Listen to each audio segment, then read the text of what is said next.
The last round of horror show.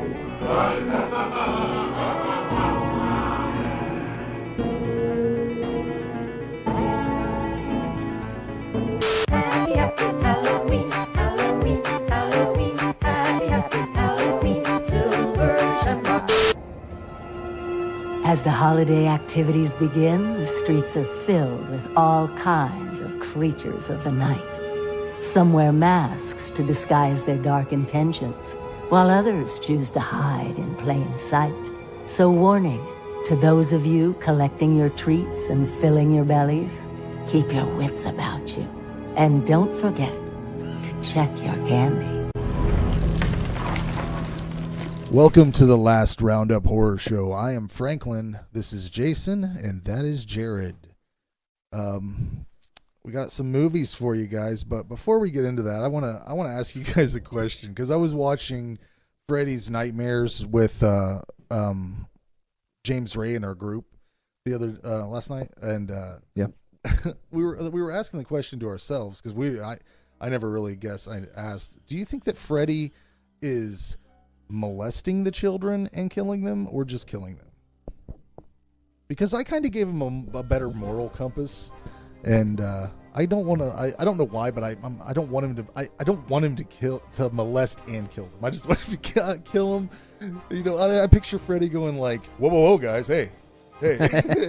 I don't fuck him. Never thought about it. I'm just. It's kind of weird. He's got an ice cream truck and stuff.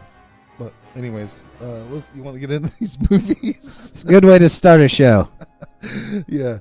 Up first, we got this was submitted by the director, Matt Frame.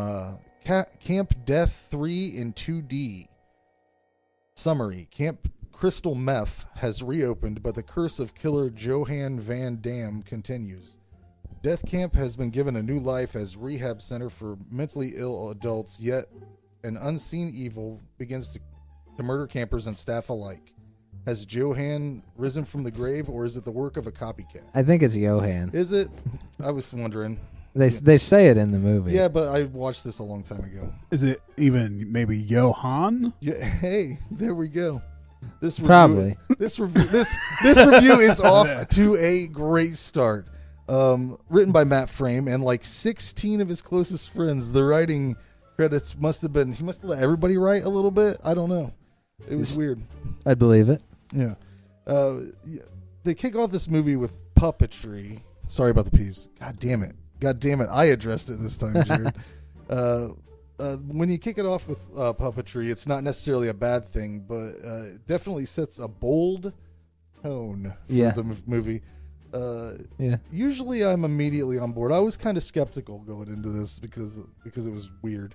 But clearly Matt Frame grew up renting trauma like I did. Like you can tell the love for that specific flavor. Yeah. Like the comedy tone. It's splattery. I love the gore in it. It's very Lloyd Kaufman. There's a lot of great wheelchair humor in this, Jared. Jason didn't get to watch this, did you? No, I didn't. I didn't have time. Is this a trauma movie? No. It's not released yet, is it? No, I don't think so. Was it doing like I think they're doing festivals. Or Yeah. He had mentioned some place where you could watch it in a kind of screening setting, but there's a cop that's pretty funny in this. He's wearing like 20 badges. He kills himself after he drags this wheelchair guy's corpse on fire. He's like driving a scooter. He was the best part of the movie for me. Yeah, was the cop guy. The other guy is pretty funny too. There's like the owner of the camp, I guess. Yeah. And he's just the guy's uncle. He says the most vulgar stuff you could imagine, but your hair's a mess. It's all right. It looks good. Oh, you normally wear a hat. Yeah, I don't care anymore. I got in a car accident. I almost died. You're just happy to be alive. Yeah. Anyways, go ahead. I'm sorry. Sorry about that. I'll try to look better. Concentrate. Just give it a comb, a quick comb. This is If any of you guys got combs out there, Send them my way. you want to send into P.O. the show. Box, popping with the peas. Some of the kill sequences in this are insane, but I think if you're in the right mood, I don't know if I was in the right mood for some of this, but there's the toaster sequence with the endless slices. They're just shooting out. And Yeah. There's nods to other stuff too, like the squirrel through the movie is obviously a Caddyshack. Yeah, definitely. This is definitely like Caddyshack. There's a Caddyshack nod in there through a lot of it. There's somebody that gets stabbed in the eye with a Charleston chew. Then they bring in, when it really jumps the shark is when they bring the lightsabers in. Yeah. And the what are those things called? The light bikes. The speeder bikes. Yeah. That they ride in Jedi. Yeah. Little much for me, but that's the point that got you. yeah. And I didn't like the squirrel. But to be honest, I didn't like that shit in Caddyshack. Oh. And Yeah, I thought the squirrel was funny in this one. in the Mel Jumper character from this movie is funnier, I think, than Bill Murray in Caddyshack, which is a bold statement. But I don't think he's as funny as Dan Aykroyd in Caddyshack too. Well, there. So, you got that going for you. There's Frank's level of funny. He just gave you the scale. Yeah. Overall, this movie would fit on my shelf. I mean, it's good enough. The good parts are good enough to outweigh the stuff I didn't like. Yeah. So I gave it a 5 out of 10. It's right there in the middle. Yeah, I gave it the same rating. You watch the trailer. Go watch the trailer. If you're like, this is a movie that I would think is hilarious, you probably will. If you're like, this is a terrible idea for a movie, you probably won't. I mean, the trailer gives you, it is what it is. A lot of ridiculous shit. I thought the squirrel was funny. Like I think I was saying, it's like a Hectic Knife style. I thought it's a lot better made than Hectic Knife was. Whoa. Whoa. It's not. I mean, it's What? two different styles. Just wanted to say something. It's starting to. You're feud. putting down one to build up another. That ain't right. That's not right. That's not right. It's just the. It's okay though. It's the closest we've had on here to tie it to. It's the same kind of movie. Yeah. This one looks better. I watched the trailer, and it does look a little bit more polished. It looks better. I think the story in quotation marks is held together a bit better, probably because it's supposed to be a parody of Friday the 13th Part 3, which Yeah, not really. I thought it was more like if you took Wet Hot American Summer and mixed it with Caddyshack in a horror movie. So. yeah. But it holds to that kind of slasher trope. So that gives the storyline feels more coherent, because the abstract zaniness still falls in with that formula. The end, I won't lie. The end when the mom's head pops up and is floating around and like all of that shit. Yeah. That paid off a stronger end than most of these kind of movies I've ever seen. That I still gave it a 5 out of 10. It's a ridiculous movie. You'll laugh at it if you want something just really crazy to watch. It's worth it. I thought it was one of the stronger ones of those really horrible. Yeah. I mean, I laughed a lot at that guy in the wheelchair, and I don't know if that's a good thing or a bad thing. Probably because you're a horrible person. Well, it is what it is. Yeah, when I say it's a horrible movie too, they know what they. The guy making this, you can tell when he watched it, he knew what he was making. And Well, I can tell by watching the trailer and listening to you guys, I would have gave it a 3. That's probably right. So, Yeah. I give it a 3. But I believe on to our next movie, Murder Party from 2007. it surprised me. Yeah, it was different. A lonely man attends a random Halloween party, only to learn that the sketchy art students hosting the bash intend to kill him for grant money.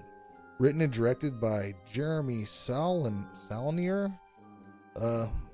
Has another movie called Green Room that seems interesting. I saw. Did you have anything on this, Jason? I got a tagline, Everybody Dies. It's distributed by Magnolia Pictures.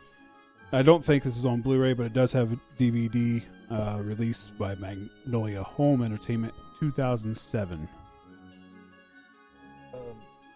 I don't know what time period this movie was supposed to take place in. Everybody has 2007. Is that right? I don't know. Everybody has flip phones. The baseball player character has a PSP, and the victim rents VHS tapes. I'm 2003, 2005. One of the VHS tapes I tried to look up to see if it was a real movie. It was called Scarewolf, and that seemed interesting to me. They claim that this movie is like Napoleon Dynamite meets Texas Chainsaw Massacre, but I didn't think it was like that at all. I thought it was more like Mr. Bean meets Tom. That's funny because Napoleon Dynamite was one of the first things. Yeah, he's the main character. It's the movie's not. The main character is a Napoleon he's a nerd. Dynamite-ish character. The first scene of him walking in his apartment, it looked like someone very Travis Casper. Well, that's a deep cut. But HN represent. When he walks into his apartment in the beginning, you could believe like this is a Napoleon Dynamite 10 years later type story. See, he didn't have, but more just because of the character. He didn't have like the quips. Like Napoleon Dynamite has like shit, and he's like more like pissed off. He seemed more like a Mr. Bean character, and I thought it was like a Reservoir Dogs type That would scenario. be a great movie. Mr. Bean's Murder Party. Yeah. I think there was a lot of potential for this movie to be funny, but it needed like a good punch up. Like they need to get a comedy writer in there. It should have probably been like Brian Posehn or somebody who likes horror movies a lot.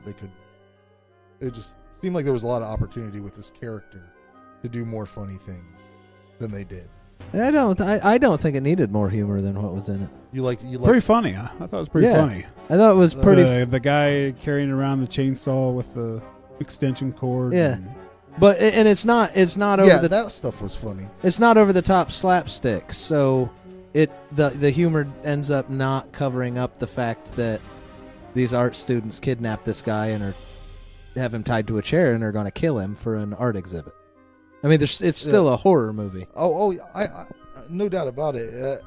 I thought there was laughs in it. I just wanted more out of this character, that the kidnapped guy, because the stuff I laughed at was like when the girl accidentally dies because she eats the raisins and then collapses onto the dog face guy. I thought was the best thing about this movie. He was great. I thought Alexander or Tim, like that dude, he had me rolling the whole movie.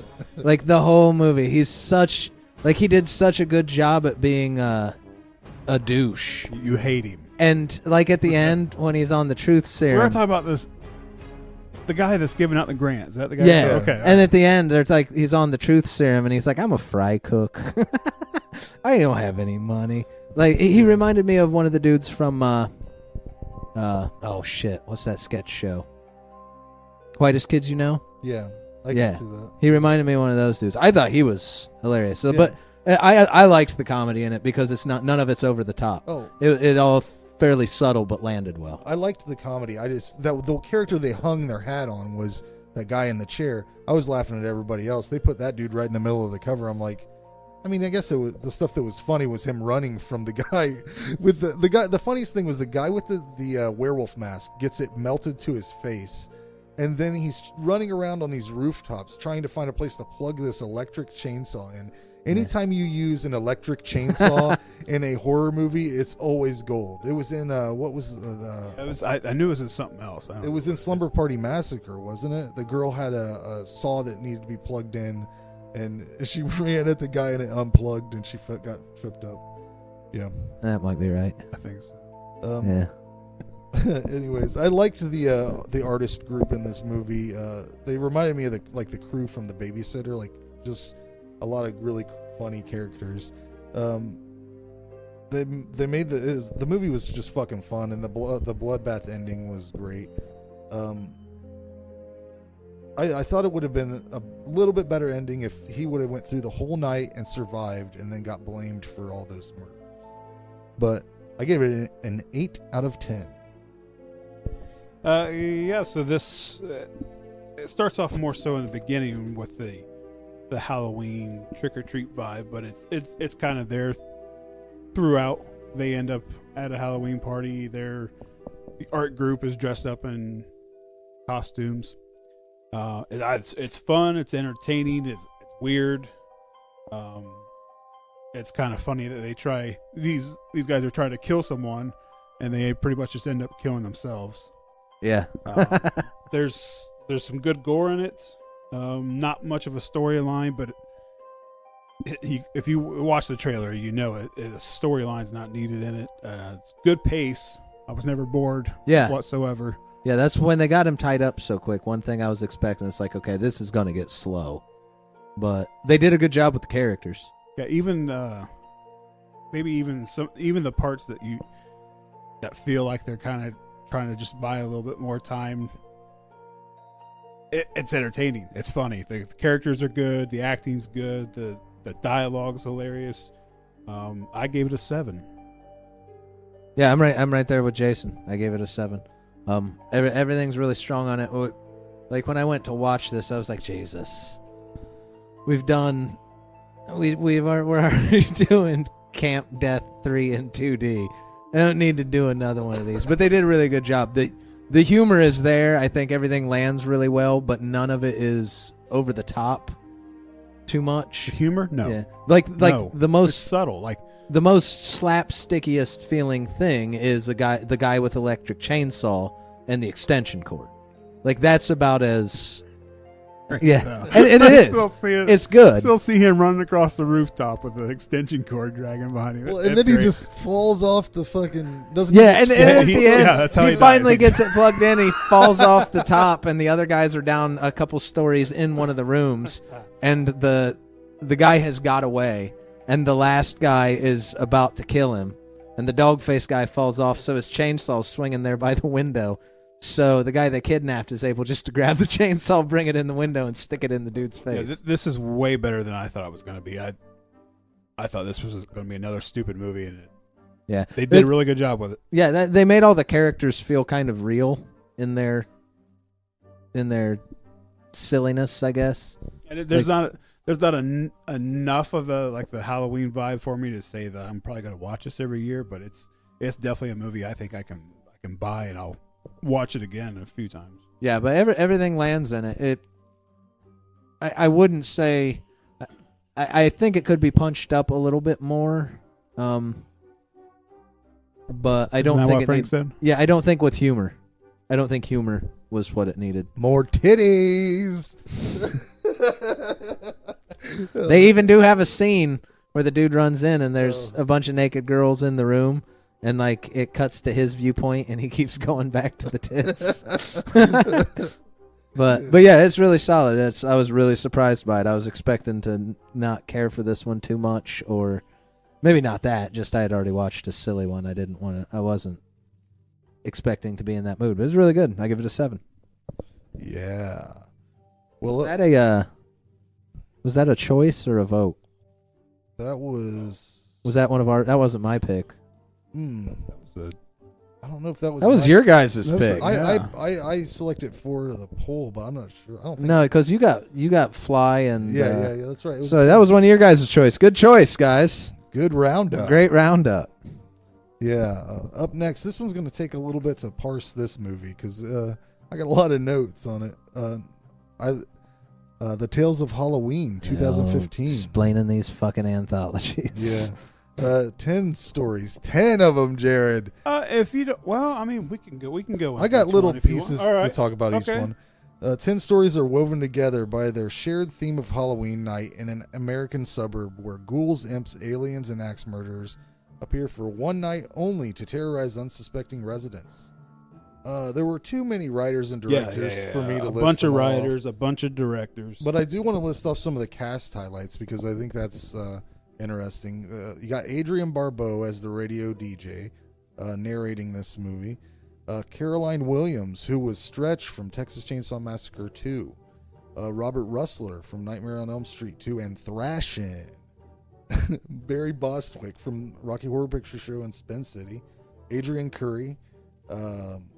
Lynn Shay from Kingpin, the Insidious films, Barbara Crampton, Lisa Marie, who played Vampira and Ed Wood, Mick Garris, Stuart Gordon, Dana Gould, John Landis, Joe Dante.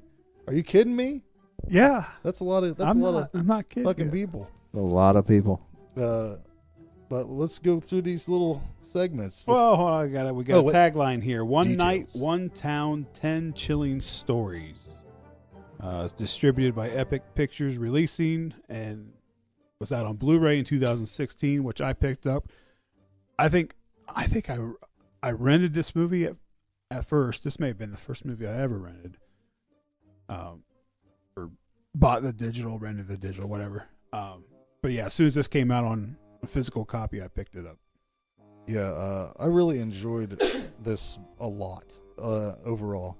But the first segment is called Sweet Tooth. A boy is told an ominous story about a candy fiend who really wants you to share your candy, and if you don't, he'll kill you and eat it out of your gutted stomach. There's a great hatchet kill in this flashback where they're telling this story.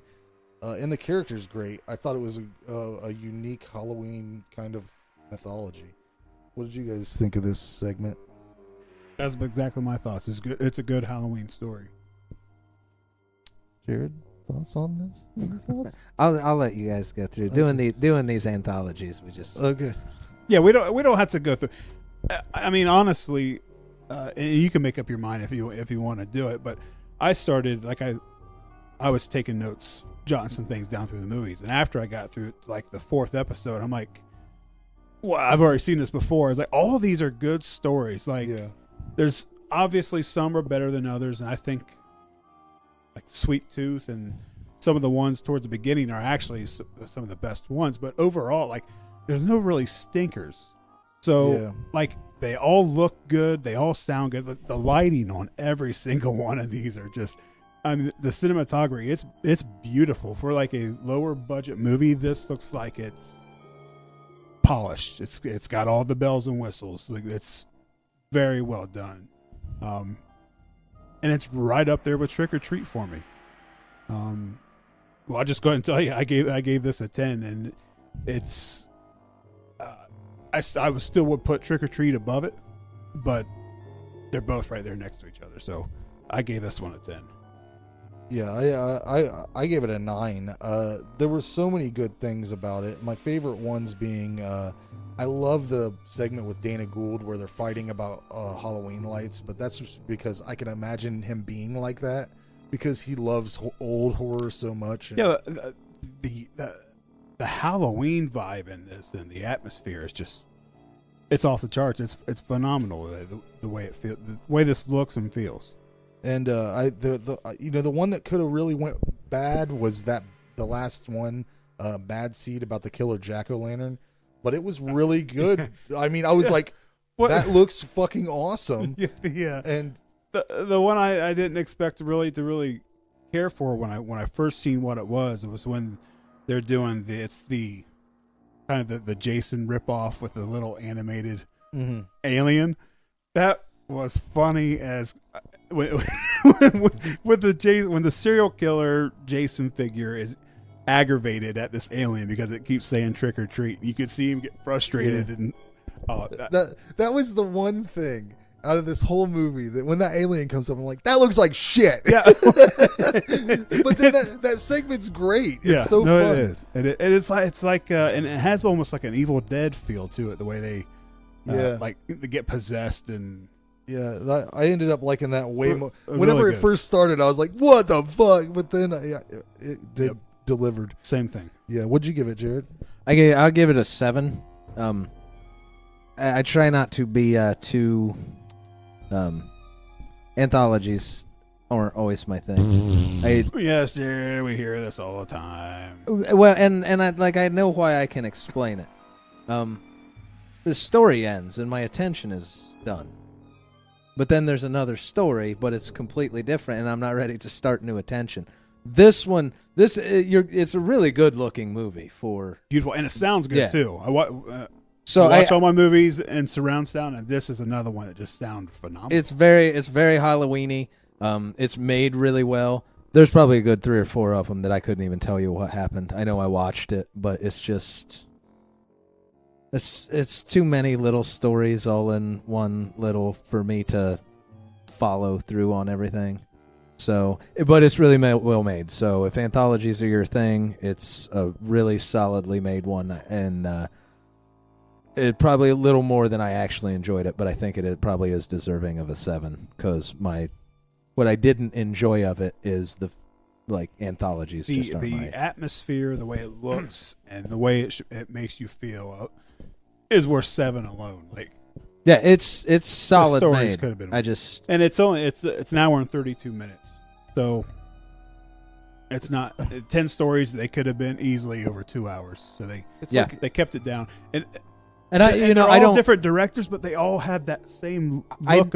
I don't know if that helped it for me. 10 stories in the shorter time made it even harder for me to pay attention to some of them. Just one will end and be like, okay, that's done, and then the next one's halfway over before I'm even.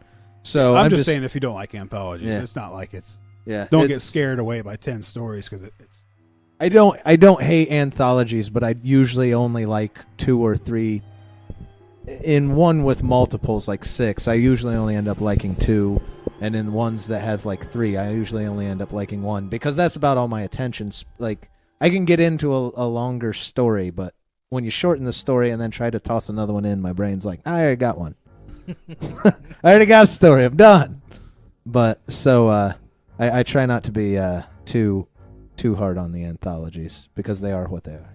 Yeah, I was gonna pick another one for our next get together, but I was like, Jared's probably needing a break from those. Yeah, and I don't hate them. I mean, go ahead and pick them if you like them. It's not like it's torture to watch.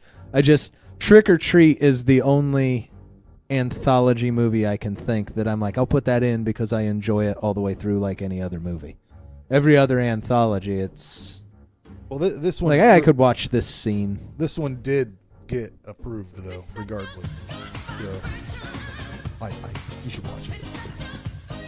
Up next, All Hallows Eve from 2013.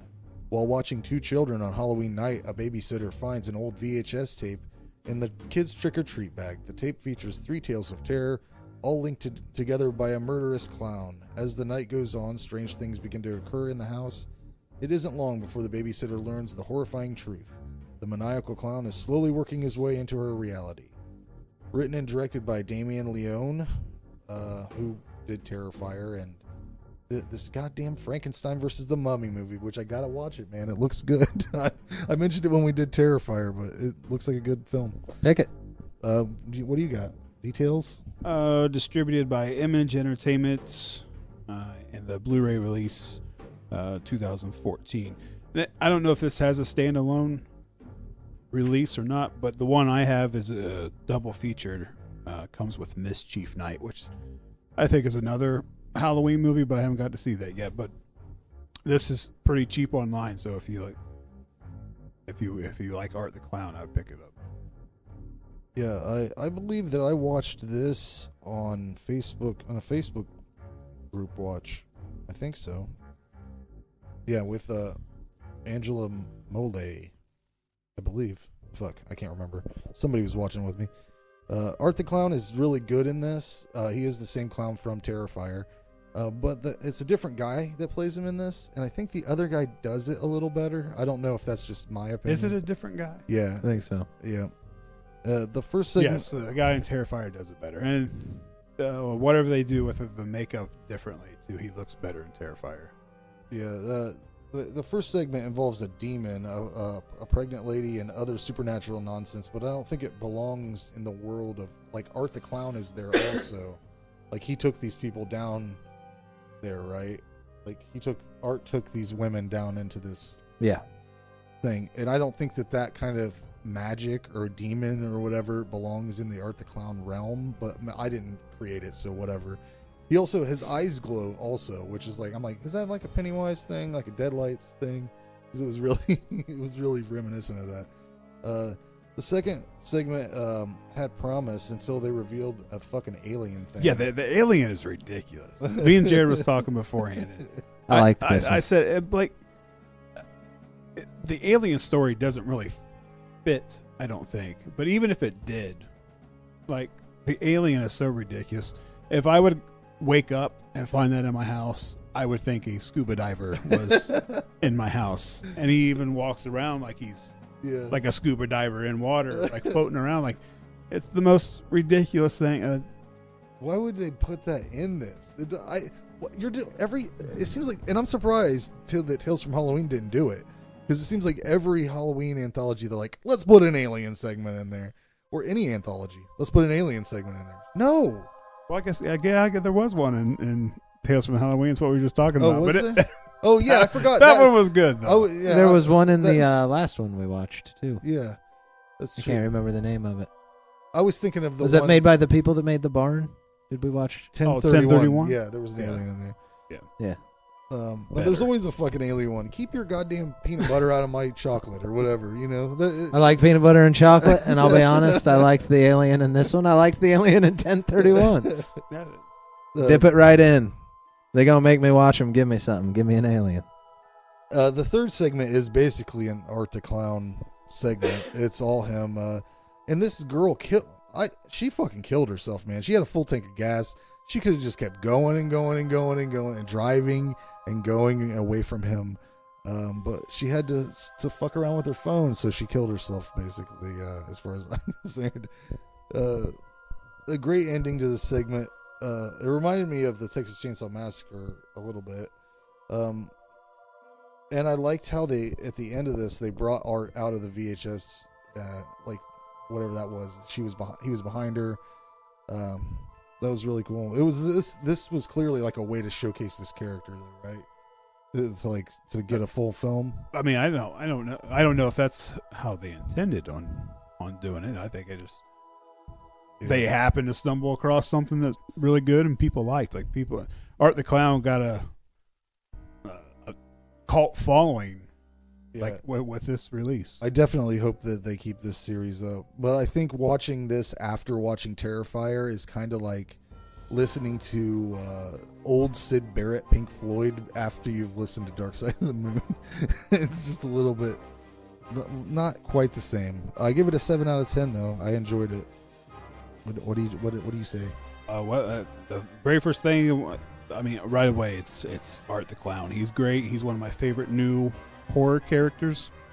The stories in this is not the strongest. It does have some good practical effects. I think the concept was good. It's just it's not like as polished as Tales from Halloween, which may have been kind of unfair to this movie because I watched this right after I watched Tales of Halloween. So seeing them back to back, there's a big difference. The acting struggles, and there's not really much of a soundtrack or any kind of.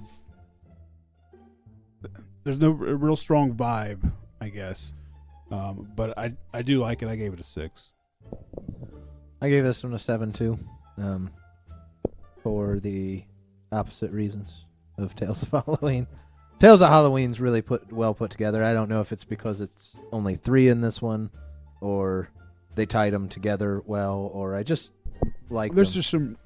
I just really good people behind. Yeah, or there's some really good directors on Tales from. Well, I mean on Hallows Eve, like the story. I enjoyed watching this one more than Tales from Halloween, but it's not made as good from Tales of Halloween. So I give them both 7s, but for opposite reasons. The one's made better. This one I enjoyed a little bit more of. I liked the alien story. I liked the demon thing in the beginning too. You're right that that doesn't feel like Art, I guess. He seemed more like a real character in Terrifier. Like a real, like that could be a guy. But yeah, Art is the last one I thought is kind of the oddball, actually. Art's popular, so no one's really going to be like, that's the one that doesn't fit. But it is, because the other two are different feeling than Art. Yeah, it would be like if in Creepshow during the third act they just went to just the cartoon just for like a segment. But yeah, I like this one. I thought the story's good. They all could have been made a little bit better, but I enjoyed watching this all the way through more. So 7 out of 10. Well, there you go, guys. Happy Halloween, by the way. Yeah, it's Halloween. We didn't even say that at the beginning. Yeah, we will have a special. Did we say it? No. Oh. This Happy isn't Halloween. the official. This isn't the official Halloween episode. Oh. This was this 1 year anniversary, ain't it? That'll be on Halloween when we release our Halloween special. What are we doing for the Halloween We're special? gonna go watch that movie. We're going to go watch Are we? Halloween. At least. Are we, though? I'm ready to watch it. When? You just got in an accident. You sure you're ready to go out again? I'm here talking into a mic. That's way more labor intensive than staring at a screen. No, I mean, you ready to go out again? I'm here. I came all the way out here and drove a car. All the way to Bridgeport. I'm not traumatized. Okay, by it. I just expect someone to say, I can't do it, and then it just happened. No, I said. I believe that. I believe that might happen. Well, I guess we can talk about it later. So we're gonna go see Halloween. We're going to see Halloween, and we're going to talk about it in the car after it's over. We should talk about it before we go in. I'd say and then anyone that after. wants to join us too, come with us. Well, Ray McGuff said he might Well, be in the area. announce where we're going, what time, and if you Yeah. can make it. There we Come go. say hey. I would really like to do it. I don't know if you guys can do it during the day, during the week, any. If you do a Wednesday. I would like the theater to be as empty as possible. I would really like to go watch this Halloween movie in broad daylight. I just don't want any people there. That just ruins it for me. Like People are terrible. 1 out of every 2 times I go, it's horrible. 50%. Well, we'll Anyway, One see. out of every so we're 2 gonna go people to Halloween, I and hate. what else? Is that it? Well, we're supposed to watch that Malvolia Halloween special, but she has not sent me a link to it yet, and I don't know when she will, if she does. So we'll see if that happens. If not, it'll just be the Halloween review and all that. So thanks for listening and watching, everybody, and as always, we'll see you next time. Is anybody sending emails? No. Send us emails, guys. LRHSpod@gmail.com. Is anyone even watching the podcast? People listen to the podcast more than they watch it. We've got actually got people in Sweden. Like yesterday, there was like just 80 or 90 plays from, various shows, but from Sweden, UK, stuff like that. Various shows. But I think like our show and then other past episodes of ours, and then other podcasts that are on there. But and people still watch. You still watch, don't you? You just don't talk to us, you fucking assholes. Send us your emails. LRHSpod@gmail.com.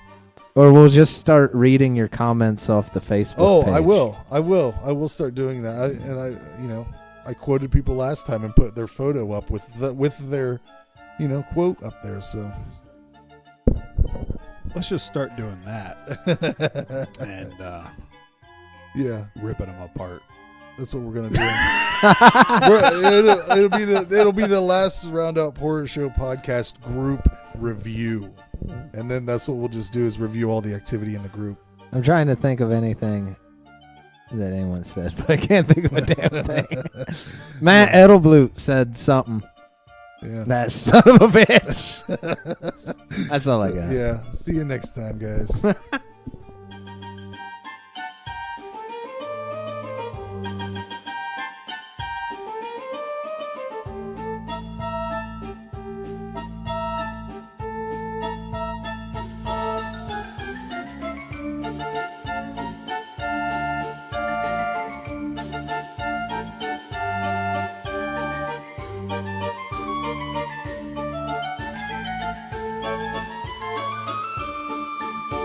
It's a nice and scary time, isn't it?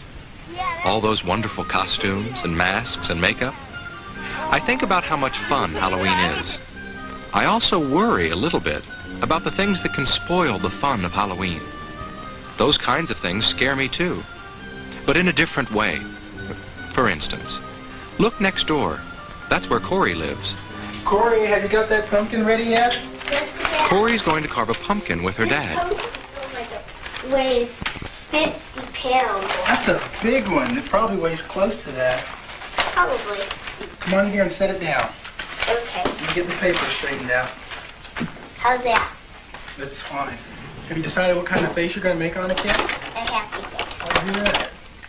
Now, a pumpkin's not easy to carve. I know that. You need the proper tools. But first you have to draw a face that you can carve. So you gotta be careful. Corey's doing that. That's a nice pumpkin face. Thank you. Let's see if we can cut the top off now. Then you cut the top off so you can scoop out the insides. It takes a sharp knife. And you know sharp knives can be dangerous if they're not used right. I'm glad that Corey's father is helping her. It's much safer that way. Eager to get inside? Yeah. Go ahead and pull that off. Ew, look. You ever seen the inside of a pumpkin before? Yeah. Not that way. Okay, now comes the fun part. Let's start cleaning it out. Getting my inside scooped out tickles me. It'd tickle you too, if you were a pumpkin. So far it's been fun. But look at Corey's hand. Kinda gooey, isn't it?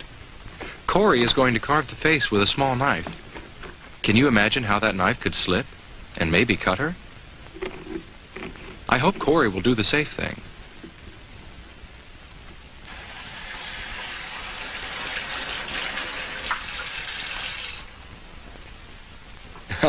Good, that's a lot better. A clean, dry hand can hold a knife safely, and cut with it safely too.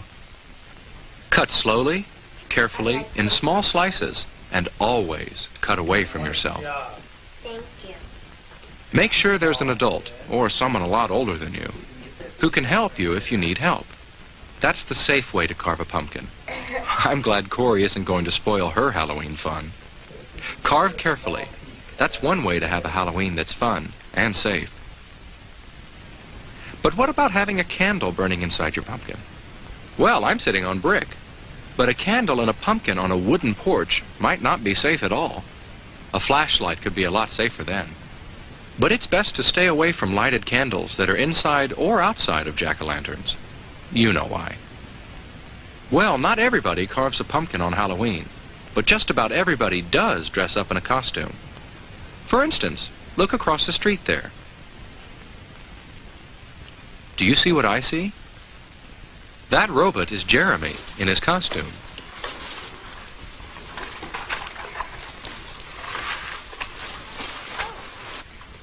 Oh, Jessica, it's you. How do you like my costume? You look great.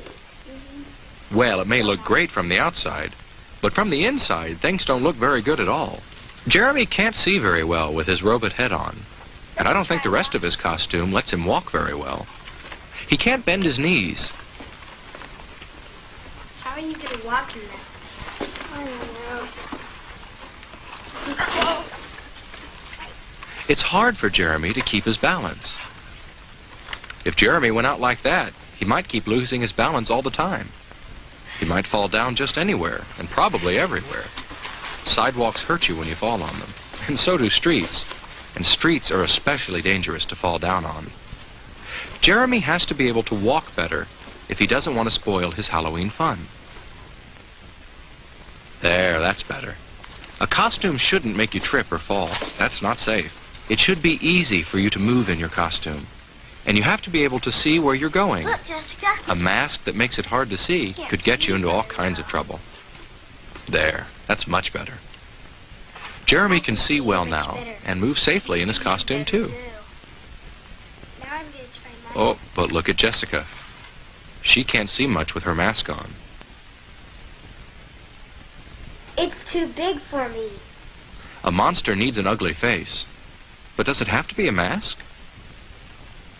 Makeup can be just as good, and it's always just the right size for you. Just don't get it in your eyes.